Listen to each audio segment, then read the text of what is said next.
Hello बच्चों, let's see this question. The question says in Whitestone's bridge all the four arms has equal resistance R. If resistance of the galvanometer arm is also R, then equivalent resistance of the combination is R, 2R, R by 2, R by 4. So इस question में कहा गया है कि इन व्हाइटस्टोन bridge जो all the four arms हैं वो equal resistance की हैं आर की. यदि रेजिस्टेंस ऑफ गैल्वेनोमीटर आर्म है ऑल्सो आर, तब हमें बताना है कि इक्विवेलेंट रेजिस्टेंस ऑफ कॉम्बिनेशन कितना हो जाएगा. सो इस क्वेश्चन के लिए हमारा की कॉन्सेप्ट यूज हो रहा है, that is the Wheatstone bridge experiment. Wheatstone bridge experiment, right. तो हमारे पास है जो व्हाइटस्टोन ब्रिज में है four arms has equal resistance R, यानी कि उनका रेजिस्टेंस इक्वल है एंड आर है. तो ये हो गया हमारे पास रेजिस्टेंस फर्स्ट है, ये रेजिस्टेंस सेकंड है, रेजिस्टेंस थर्ड है एंड रेजिस्टेंस फोर्थ है. ठीक है, तो इक्वल रेजिस्टेंस है एंड रेजिस्टेंस हमारे पास है आर.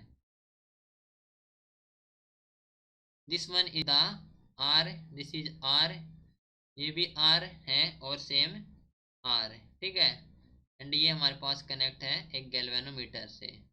सो क्वेश्चन के अकॉर्डिंग जो रेजिस्टेंस है आर है. ठीक है, तो हम कह सकते हैं कि एज ऑल द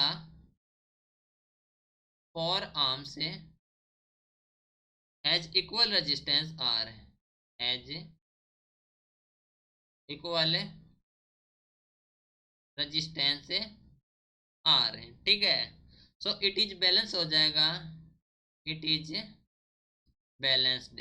ओके, मान लीजिए ये पॉइंट हमारे पास है पी क्यू आर ऐसे. ठीक है, तो ये बैलेंस हो जाएगा, दैट मीन जो रेशियो हो जाएगा पी बाई क्यू वो इक्वल हो जाएगा आर बाई ऐसे, एंड जो करंट हो जाएगा इसमें दैट इज द जीरो. ठीक है, तो हम कह सकते हैं कि no current flow in the galvanometer, in the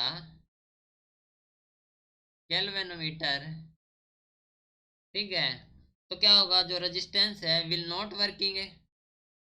so हम कह सकते हैं कि and its resistance is not working. ठीक है, रेजिस्टेंस इज नॉट वर्किंग.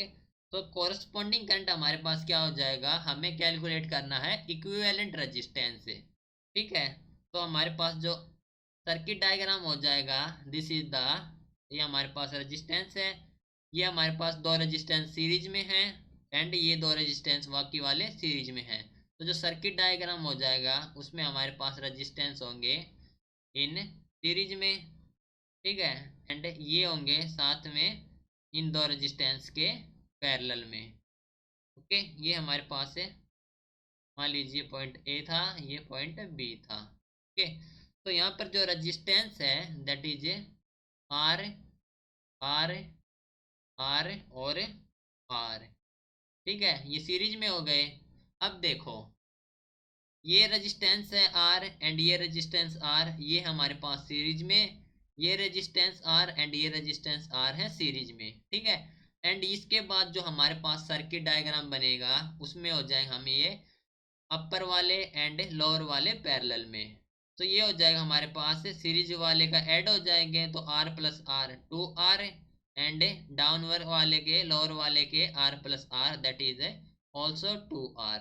ठीक है, एंड ये 2R है एंड 2R है, ये हमारे पास है पैरेलल में. तो पैरेलल के लिए हम कैलकुलेट करते हैं, so R of equivalent calculate करेंगे which is equal to the 2R हमारे पास है और ये है 2R, तो ये हो गया 2R into 2R divide by 2R plus 2R. ठीक है, तो ये हो गया हमारे पास 4R² upon 2R plus 2R 4R. तो ये बच गया हमारे पास R के. ठीक है, तो जो हमारे पास इक्विवेलेंट रेजिस्टेंस आ जाएगा वो आ जाएगा आर। ठीक है, तो ऑप्शन सेलेक्ट करेंगे तो ऑप्शन हो जाएगा हमारे पास ऑप्शन नंबर ए, जो कि है R is the correct answer. Right, this is your final answer. Hope you understood it well. Best of luck.